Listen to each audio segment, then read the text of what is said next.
하나님을 찬양합니다. 할렐루야. 우리 예수님이 부활하신 복된 주일입니다. 부활하신 주님이 제자들에게 나타나셔서 하신 말씀 있죠. 평강이 너희에게 있을지어다. 우리 옆 사람이 이렇게 축복하겠습니다. 샬롬. 또 좌우에 있는 분에게 한 번 더 샬롬.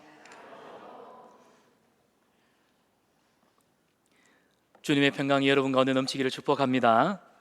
우리가 조금 전에 고린도전서 15장을 읽었습니다. 고린도전서 15장은 예수님의 부활에 관해서 가장 잘 소개되어 있는, 예수님의 부활을 가장 잘 설명하는 장이 되겠습니다. 특별히 바울은 고린도전서 15장 전체를 할애하면서 예수님의 부활을 아주 진지하게 언급하는 이유가 있습니다. 왜냐? 이 부활 신앙이 우리 성도들로 하여금 천국 소망을 갖게 합니다. 또한 부활 소망은 구원에 대한 견고한 확신을 붙들게 하고요, 또 이 부활이 우리 신앙생활의 정체입니다. 따라서 흔들리지 않는 믿음의 견고한 기초를 제공하기 때문에 바울은 고린도전서 15장을 통해서 부활이야말로 확실하다, 부활이야말로 확실한 진리이다, 역사적으로 증명된 진리이며 성경이 이것을 분명하게 증거하고 있다, 우리에게 확신찬 목소리로 이야기를 하고 있습니다. 고린도후서 5장 17절을 보면 그런즉 누구든지 그리스도 안에 있으면 새로운 피조물이라, 이전 것은 지나갔으니 보라 새 것이 되었도다 말씀하고 있습니다. 그리스도 예수 안에 있는 모든 자들은 새로운 피조물이라고 말씀합니다. 이 말은 예수님의 죽으심과 부활하심을 통해서 저와 여러분, 우리는 새로운 존재가 되었다는 사실입니다. 하나님이 창조하신 새로운 존재입니다. 그러니까 옛날 상태에서 뭔가 조금 달라진 것이 아니라, 리폼된 것이 아니라 새로운 창조물, 하나님이 새롭게 창조하신 그런 존재라는 사실이죠. 예수님을 믿고 우리가 예수님을 만나기 전의 모습과 이후의 모습이 완전히 달라진 것이 우리 성도입니다. 우리가 교육을 옛 사람을 고쳐서 쓰는 것이다 말합니다. 교육은 옛 사람을 고쳐서 쓰는 것. 그럼 신앙은 뭘까요? 신앙은 옛 사람이 죽고 새 사람으로 태어나는 것입니다. 그래서 우리를 새로운 피조물이라고 말씀하죠. 자, 그렇기 때문에 성도에게 부활이 없다? 성도에게 부활이 없다면 어떻게 될까? 우리가 존재하는 이유도, 또 우리가 살아가는 삶의 정체성 자체가 사라지는 것입니다. 생각해 보세요. 예수님의 생명이 우리에게 없는데, 우리가 살아가는 그 이유가 무슨 소망이 있겠습니까? 삶 자체가 비극이고 절망일 수밖에 없지요. 따라서 부활이 없는 그리스도인의 삶은 그 자체가 참 불쌍하다. 옆 사람 한번 보세요. 불쌍한 존재입니까? 아니죠. 자, 오늘 본문을 좀 더 구체적으로 한번 생각해 봅시다. 부활이 없는 우리 인생이 비극적이다, 절망적이다 라고 말할 수밖에 없는 이유, 우리는 세상 사람들하고는 차원이 다른 삶을 삽니다. 우리는 세상 사람들하고 다른 삶을 삽니다. 저는 이제 오늘 아직 공식적인 부임은 아니지만 부활절 설교를 준비하기 아침에 일찍 집을 나섰습니다. 이렇게 우리 교회로 오는, 집에서 교회로 오는 이 산길이 있더라고요. 그 길로 오는데 오늘 날씨가 참 좋지 않습니까? 등산한다고 등산복을 입고 산으로 올라가시는 한 중년의 여인 두 분을 보았습니다. 여러분, 이 좋은 날, 여러분 지금 어디 계세요? 교회에 와 계십니다. 세상 사람들 같으면 이 좋은 날 등산도 하고 친구 만나서 골프도 치고 또 일주일 동안 지쳤던 삶의 피로를 좀 줄이고자 잠도 자고 할 텐데, 여러분은 하필이면 또 옷을 갖춰 입고 주일날 교회 와서 예배를 드립니다. 무슨 말이냐? 우리 성도들은 세상 사람과는 다른 절제된 생활을 한다는 겁니다. 사람들은 행복과 만족을 위해서 사는 존재입니다. 그래서 자기의 만족, 기쁨, 즐거움을 위해서는 땀 흘리는 수고를 아끼지 않지요. 그런데 여러분, 인생이 즐겁지가 않아요. 행복하지가 않습니다. 그리고 만족스럽지가 않습니다. 그런 사람들은 대부분 다 내가 이래 살아서 뭐하나, 삶을 살아가는 이유를 잃어버립니다. 그런데 우리 예수님 믿는 사람들은 육신을 위해 살지 않아요. 우리는 하나님의 나라와 그분의 영광을 위해서 삽니다. 그러니까 더 절제되고 수고하는 삶을 살지요. 이런 그리스도인들의 삶이 얼마나 피곤하겠습니까? 요즘 MZ세대의 말을 빌리자면 그리스도인이야말로 개 피곤한 인생을 살아간다. 개 피곤. 그런데 여러분, 주님 앞에 나와 예배드리고 교회를 섬기고 성도의 교제를 나누는 게 참 피곤한 인생입니까? 그렇지가 않죠. 자, 그래서 바울은 우리는 그리스도 안에서 새로운 피조물입니다 라고 말하는데, 이 새로운 피조물이라고 하는 단어 자체가 조금 어렵게 느껴지지, 한마디로 세상 사람과는 차원이 다른 삶을 살아갈 수 있는 존재로 우리는 변화되었다는 뜻입니다. 우리는 골프를 치러 가지 않아도, 우리는 굳이 만난 곳에 가서 멋진 근사한 시간을 보내지 않아도 주님 앞에 나와 엎드려 경배를 드립니다. 무엇과도 누구와도 바꿀 수 없는 주님을 예배함이 기쁨이 됩니다. 그 예배의 신령한 기쁨을 맛보지요. 성도 간에 한 주간 잘 지내셨어요? 집사님, 권사님, 장로님 얼굴 보니까 너무 좋아요. 할렐루야. 지난 삶 속에 이런 일이 있었어요. 어떤 집사님은 오늘 저에게 고난주간에 있었던 하나님이 주셨던 아주 신령한 은사들을 나누는데 기쁨이 있더라고요. 이런 성도의 거룩한 교제를 통하여 맛보는 기쁨이 우리 그리스도인들이 누리는, 새로운 피조물들이 누리는 은혜라는 사실입니다. 그래서 우리 성도들은 육신이 주는 기쁨보다 더 큰 기쁨, 고상한 즐거움을 누릴 줄 아는 존재로 변화받았다. 이게 새로운 피조물이라는 사실입니다. 누가 시켜서 억지로 절제하느냐? 아니요. 우리는 주님이 상 주실 것을 바라보지 않습니까? 사랑하는 여러분, 하나님이 우리에게 상 주실 줄을 바라보시기를 바랍니다. 바울은 우리에게 권면합니다. 주님이 너에게 상 주실 겁니다. 주님이 여러분에게 상 주실 것입니다. 그 상 주심을 바라보며 이 믿음의 경주를 끝까지 완주하십시오. 사랑하는 여러분, 하나님이 내게 상 주실 것을 바라보고 믿음으로 경주하는 저와 여러분 되시기를 축복합니다. 그래서 우리 성도들의 절제된 생활은 단순히 어떤 육신의 정욕을 지혜하는 것으로 그치지 않습니다. 성도는 주님의 몸된 교회를 위해 헌신의 삶을 살아갑니다. 또 남을 섬기는 일에 봉사하지요. 본래 인간은 어떤 존재입니까? 철저하게 자신만을 사랑하는 존재입니다. 이걸 우리는 자기애. 그래서 죄의 정의는 자기만을 사랑하는 것. 이게 극치가 바로 교만입니다. 경상도 말로 쥐삐 모르는 인생. 인간은 자기밖에 모릅니다. 그래서 남의 행복에 별 관심이 없어요. 그런데 부활을 맛본 성도는 어떻습니까? 교회와 타인을 위해 기꺼이 자신의 삶을 내어놓습니다. 자신을 희생하는 예수님을 본받는 새로운 피조물이 된 거예요. 그래서 얼마나 놀라운 변화입니까? 옆 사람에게 이렇게 축복합시다. 우와, 놀라운 변화네요. 자, 이뿐이겠습니까? 우리 믿음의 선배들은 이 믿음 때문에 고난을 당했습니다. 그리고 자기 목숨을 예수님을 위해서 순교의 제물로 바치는데 주저하지 않았습니다. 하지만 그들은 그리스도 때문에 당하는 고난을 두려워하지 않았을 뿐만 아니라 세상과 타협하는 것도 거부했습니다. 세상에서 누릴 수 있는 모든 기득권과 부귀영화를 누굴 위해? 예수님을 위해, 주를 위해 기꺼이 포기했습니다. 그 이유가 뭘까요? 바로 부활신앙 때문입니다. 그들이 예수님의 부활이 영생의 상급임을 바라보았기 때문에 그들은 죽음을 각오하고도 끝까지 신앙을 지켰던 것이지요. 부활신앙을 가진 성도는 세상이 감당치 못하는 믿음을 가진 자들입니다. 그래서 히브리서 11장 38절에는 이렇게 기록합니다. 우리 함께 읽겠습니다. 이런 사람은 세상이 감당하지 못하느니라. 그들이 광야와 산과 동굴과 토굴에 유리하였느니라. 여러분, 확실한 부활신앙은 주님을 위해 내 삶을 드리고 거룩한 절제의 삶을 살아갈 수 있도록 우리를 격려합니다. 힘내라, 응원하죠.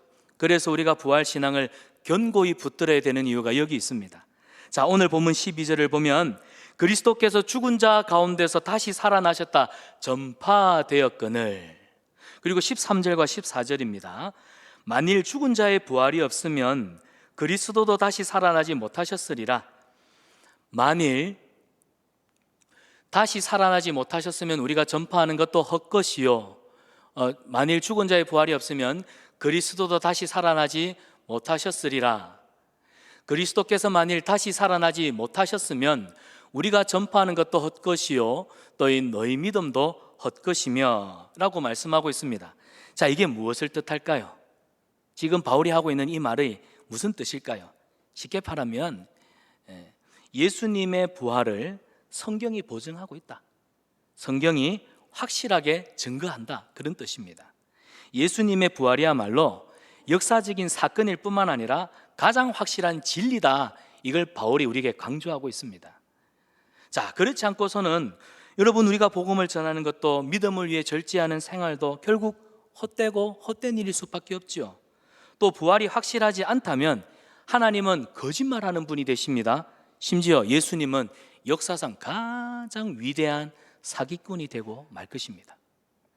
따라서 부활은 인간의 말로 과장되거나 조작될 수 없는 확실한 사건, 바울이 이것을 강조하기 위해서 오늘 장황하게 예수님의 부활을 우리에게 설명하고 있습니다. 그리고 16절과 17절에도 만일에 라고 하는 가정법을 통해 부활을 강조합니다. 자, 16절과 17절에 보니까 만일 죽은 자가 다시 살아나는 일이 없으면 그리스도도 다시 살아나신 일이 없었을 터이요, 그리스도께서 다시 살아나신 일이 없으면 너희 믿음도 헛되고 너희가 여전히 제 가운데 있을 것이요. 여러분, 이 구절을 좀 쉽게 풀이해 드리겠습니다. 이렇습니다. 만일 예수님의 부활이 없다면, 눈에 보이는 세상이 진짜라면 예수님을 위해 자신의 삶을 부인하고 삶을 절제하는 성도에게 무슨 유익이 있겠습니까?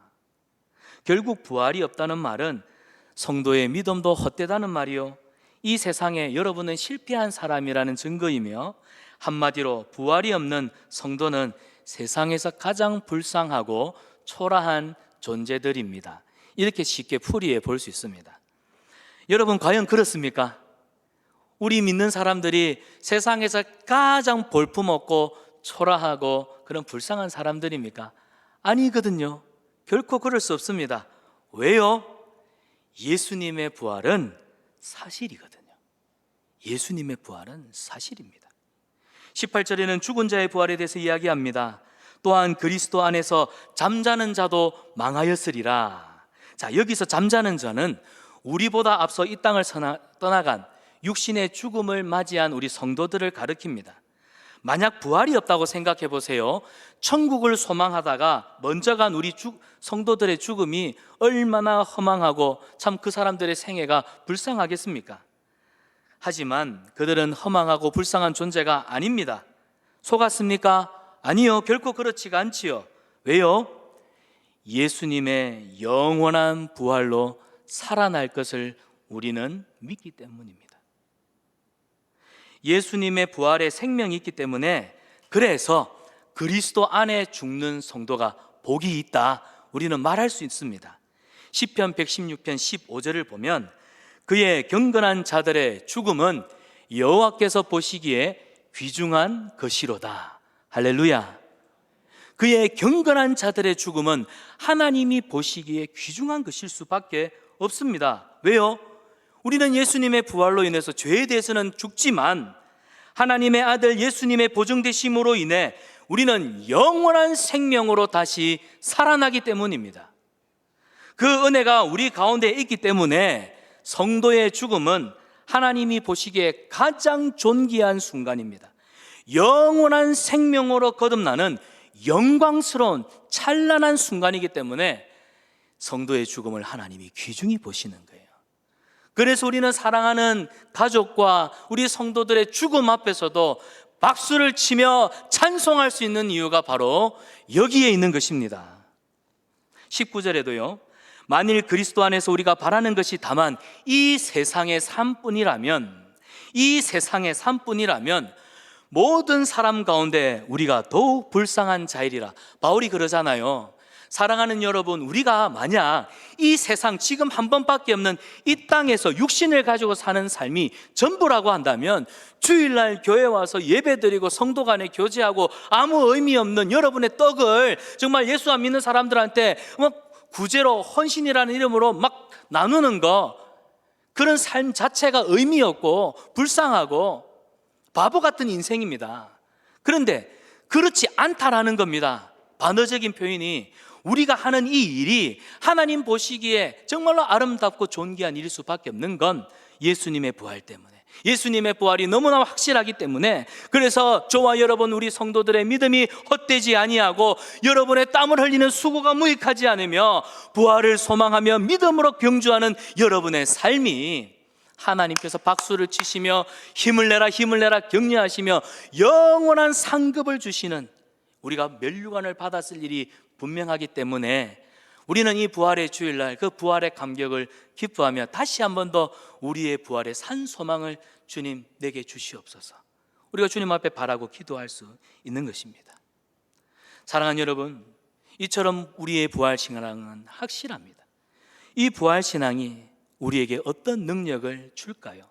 오늘 우리는 4가지로 한번 살펴보기를 원합니다. 첫 번째로, 부활 신앙은 우리에게 고난의 의미를 깨닫고 고난을 능히 감당할 수 있는 힘을 줍니다. 지금 여러분, 로마로 여행을 만약에 우리가 한다고 생각해 봅시다. 로마에 있는 카타콤에 가보면 예수님 때문에, 복음 때문에 신앙을 지키다가 핍박당한 성도들, 그들이 그 카타콤 지하 동굴 안에서 얼마나 고통스러운 인내의 시간을 가졌는지를 볼 수가 있습니다. 어떤 이들은 고통 속에 비참한 생활을 마감한 사람도 있고요, 또 어떤 이들은 여전히 끝나지 않은 이 지속되는 고난을 그 동굴 속에서 참 인내해야 되는 사람도 있었습니다. 그렇다고 그들의 환경이 하루아침에 이 부활신앙으로 달라졌습니까? 그렇지 않았습니다. 우리가 잘 아는 대로 AD 313년에 로마 국교로 기독교가 공인되기 전까지는 기독교는 300년이 넘는 역사 속에 로마로부터 엄청난 핍박을 받았습니다. 부활의 소망을 품고 그 동굴에서, 캄캄한 지하 동굴에서 태어남과 죽음을 맞이했던 그 사람들의 생애, 세상 사람들이 볼 때는 저렇게 인생을 살아야 되나, 저런 바보 같은 인생이 어디 있을 수가 있나라고 하지만, 사랑하는 여러분, 그들은 계속되는 핍박과 환난 속에서도 영생을 바라보는 영안을 가졌기 때문에, 영원한 것을 볼 수 있는 영안을 가졌기 때문에 지금 당하는 이 환난도 능히 이겨낼 수 있었다는 사실입니다.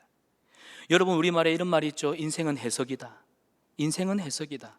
우리가 우리의 삶을 어떻게 해석하느냐, 우리 관점을 어떻게 보느냐에 따라서 우리 인생의 방향이 완전히 달라집니다. 어떤 사람들은 같은 일을 두고도 긍정적으로 해석하는 사람이 있고 부정적으로 바라보는 사람이 있습니다. 그래서 이 긍정적인 반응, 부정적인 반응이 참 극명하죠. 대표적으로 가데스 바네아에서 가나안 땅을 정탐했던 12명의 정탐꾼을 보십시오. 2명은 하나님이 우리에게 주신 약속의 땅이 분명합니다. 할렐루야! 자신감이 넘쳤습니다. 하지만 10명은 이제 죽는 건가?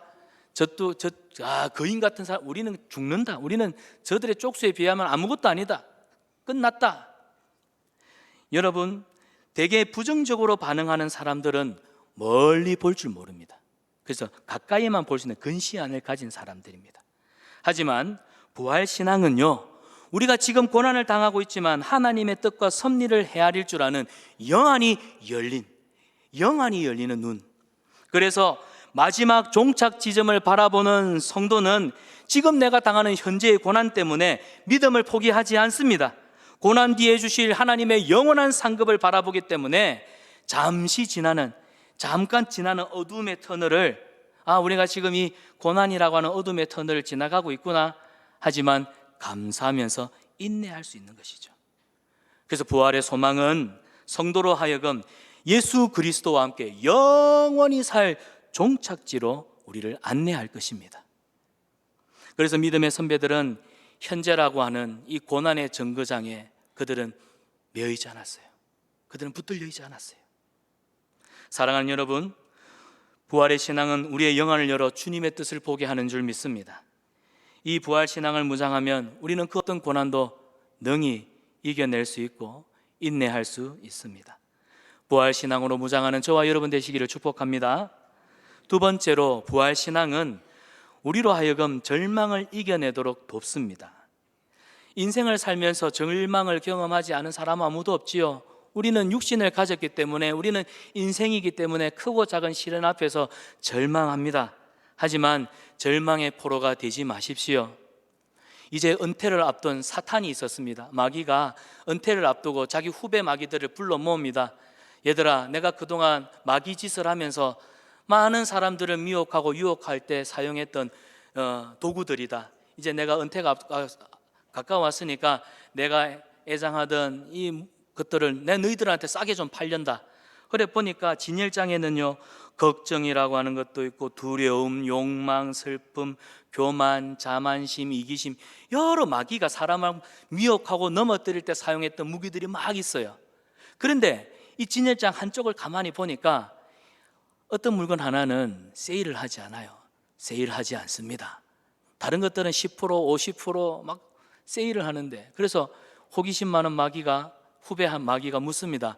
선배님, 왜 다른 것들은 세일을 하시는데 이거는 세일을 하지 않습니까? 라고 했더니 이 선배 마귀가 아주 진지한 얼굴로 이렇게 말해요. 나는 이것이 없으면 절대로 사람들의 마음을 들어갈 수 없습니다. 나는 이것이 있었기 때문에 비로소 사람의 마음에 들어가서 그들을 넘어뜨릴 수 있습니다. 그랬더니 후배들이 묻습니다. 선배님, 그게 뭔데요? 그러자 그건 바로 절망입니다. 여러분, 우리는 절망 때문에 하나님이 주신 구원의 기쁨과 감격을 잃어버립니다. 우리가 낙심하는 순간 나는 구원받은 하나님의 백성이야. 나는 비록 육신은 이 땅을 살지만 내 영은 저 영원한 하늘나라를 디디며 살지. 이 구원의 기쁨과 감격을 이 세상의 삶의 절망 때문에 잃어버리는 거예요. 그럴 때면 여지없이 우리 믿음은 곤두박질 치지요, 흔들리게 되어 있습니다. 하지만 그때마다 부활신앙을 붙잡으십시오. 잠시 머물다 갈 이 세상에서 절망에 붙들려 있지 마시기 바랍니다. 그리스도의 부활로 다시 힘을 얻어서 영원한 소망과 구원의 기쁨을 주시는 승리하는 그리스도인들 되시기를 축복합니다. 세 번째로, 부활신앙은 우리로 하여금 슬픔을 극복할 수 있는 힘을 줍니다. 자, 요한복음 11장을 보면 예수님은 나사로의 죽음으로 인해서 슬픔에 빠져 있는 그 유족들을 위로하기 위해 찾아오십니다. 그리고 그들을 친히 위로하시지요. 예수님의 위로는 요한복음 11장 25절과 26절에 잘 기록되어 있습니다. 우리 다 같이 한번 읽어보겠습니다. 예수께서 이르시되 나는 부활이요 생명이니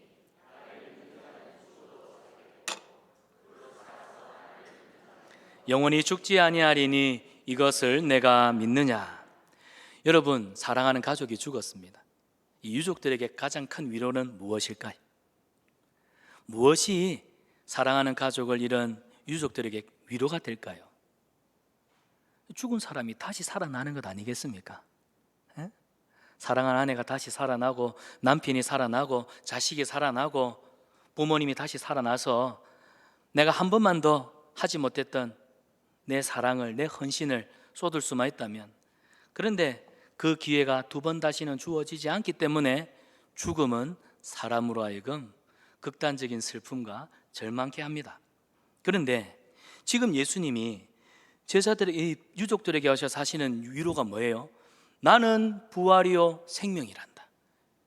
나는 부활이요 생명이란다. 그래서 하시는 요지가 뭡니까? 너희는 영원히 죽지 아니할 거야. 영원히 죽지 아니할 거야. 물론 예수님이 오셔서 죽었던 나사로가 다시 살아났습니다. 하지만 살아났던 나사로가 지금도 계속 살아 있습니까? 일시적으로 살아났지만 또한 다시 죽음을 맞이했지요. 예수님이 말씀하시는 위로는 바로 이겁니다. 부활이시요 생명 되신 예수님 때문에 우리는 죄로 인하여 육신에서의 이 땅의 삶은 끝날지 모르겠습니다. 그러나 우리는 예수님 때문에 부활의 생명으로 영원히 살 것을 믿습니다.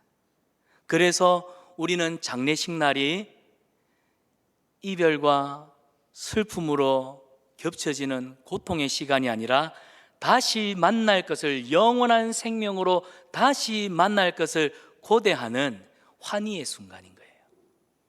성도의 죽음은 부활의 생명으로 거듭난 하나님의 영광으로 찬란한 순간이기 때문에 하나님은 그 성도의 죽음을 귀중히 바라보시는 겁니다. 사람들은 죽음 앞에서 무기력합니다. 하지만 죽음을 이기신 예수님, 부활의 생명으로 우리를 크게 위로하여 주십니다. 비록 이 땅에서 우리는 잠시 머물다 갈 것이지만 여러분 삶 속에 어떤 슬픔이 있을지 모르겠습니다. 어떤 위로가 여러분에게 크게 위로가 될지 모르겠습니다.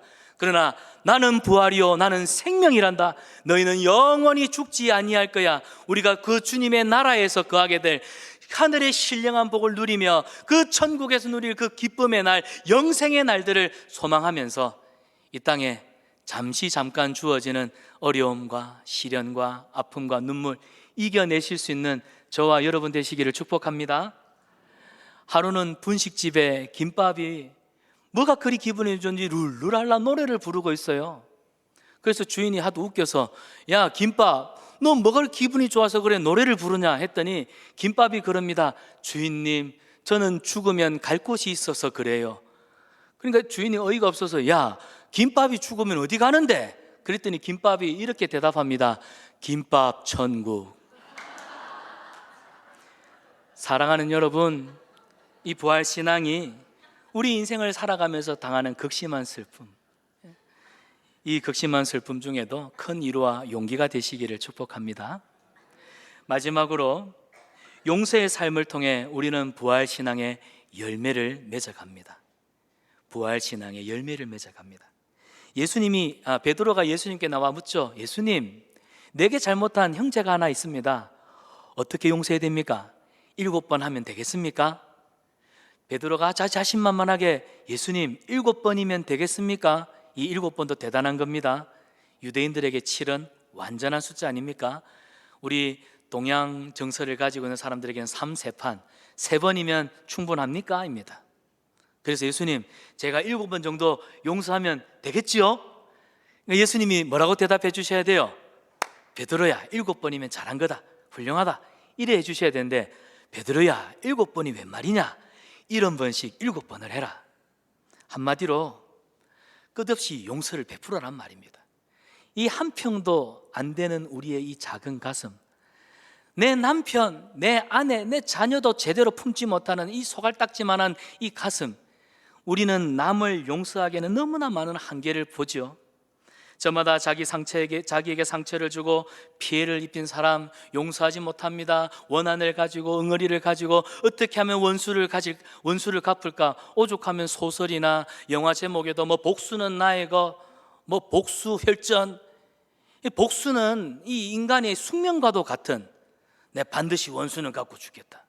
어릴 때 재밌게 봤던 거, 아버지의 원수를 갚기 위해 10년 동안 이 칼을 갈아왔다. 그러면서 친구들하고 나무 막대기 들고 막 칼싸움했던 어린 시절이 생각이 납니다. 우리는 사람을 잘 용서할 수 없습니다. 그런데요, 우리 예수님을 한번 보세요. 예수님은 평생 남을 용서하는 삶을 사셨습니다. 원수를 용서하셨고 원수를 위해 중보하셨습니다. 원수 같은 우리를 구원하기 위해 자기 생명을 주셨습니다. 예수님이 십자가에서 보여주신 게 바로 사랑입니다. 우리가 얼마나 하나님 앞에 증거를 좀 보여주세요, 증거 좀 보여주세요, 진짜 하나님 나 사랑하면 증거 좀 보여주세요, 눈에 보이게 보여주세요. 그래서 하나님이 이 믿음 없는 우리에게 보여주신 게 십자가 예수님의 사랑입니다. 그런데 우리는 참 희한하죠. 십자가를 보고도 하나님이 나를 사랑하는지 잘 모르겠다 얘기해요. 여러분, 십자가는 나를 향한 하나님의 다함없는 사랑입니다. 우리를 사랑하셨기 때문에 십자가에서 자신의 몸을 버리셨습니다. 십자가 아래에서 예수님을 조롱하고 비방하는 사람들이 있었지만 예수님은 그들을 불쌍히 여기시며 아버지여 저들을 불쌍히 여겨주십시오. 지금 저들이 도대체 뭘 하고 있는지를 모르니까 저 행동을 하는 것 아닙니까? 불쌍히 여겨주십시오.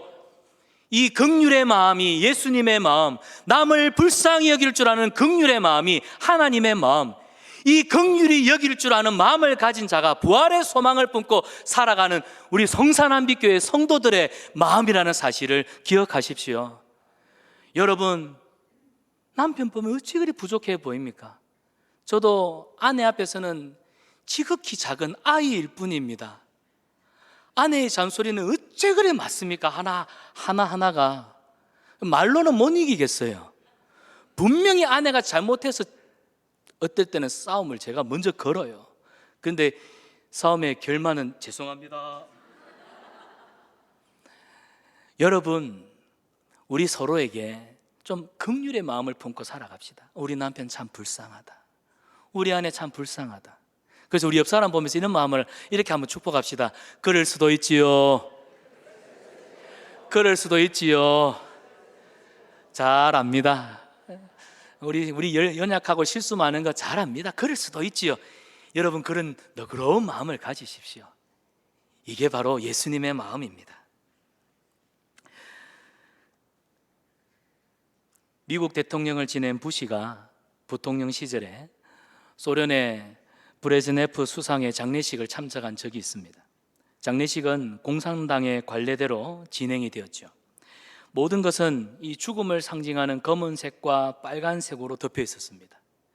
자, 장례식 말미에 이 죽은 고인을 경의하는 그 순서가 있는데요, 이때 고인의 부인이 앞에 나옵니다. 그리고 그녀의 가슴에 품고 있던 백합 한 송이를 꺼내어서 이 관위에 올려놓습니다. 이 백합은 어떤 의미를 가지고 있냐면, 러시아는 오래전부터 그리스 정교회를 숭상하던 그런 나라입니다. 그러나 이제 공산화가 되면서 여러분, 공산주의의 특징은 신은 없다, 종교는 아편이다. 그래서 신앙생활 자체를, 모든 종교 생활 자체를 못하도록 거부했던 그런 사회 체제 아닙니까?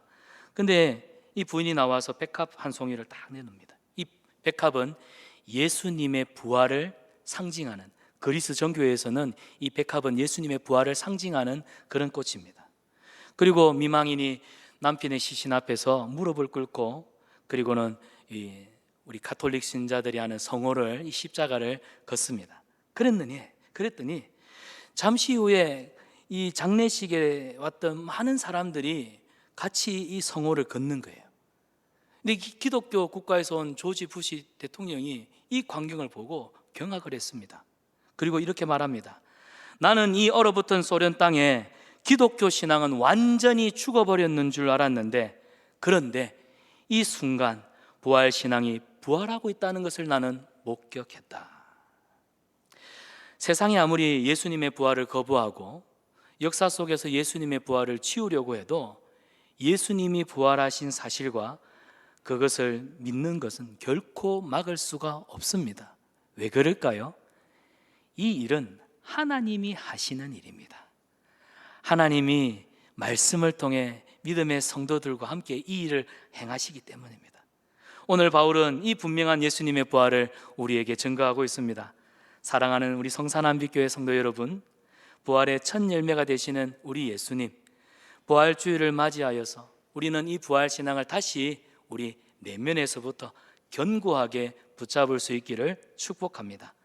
부활신앙으로 무장하면 세상의 그 어떤 어려움도 여러분 발로 한번 뻥 걷어차고 힘있게 용감하게 살아갈 수 있습니다. 여러분을 가로막고 있는 삶의 여러 고난도, 그래, 인생의 잠시 어둠의 터널을 지날 뿐이야, 인내할 수 있습니다.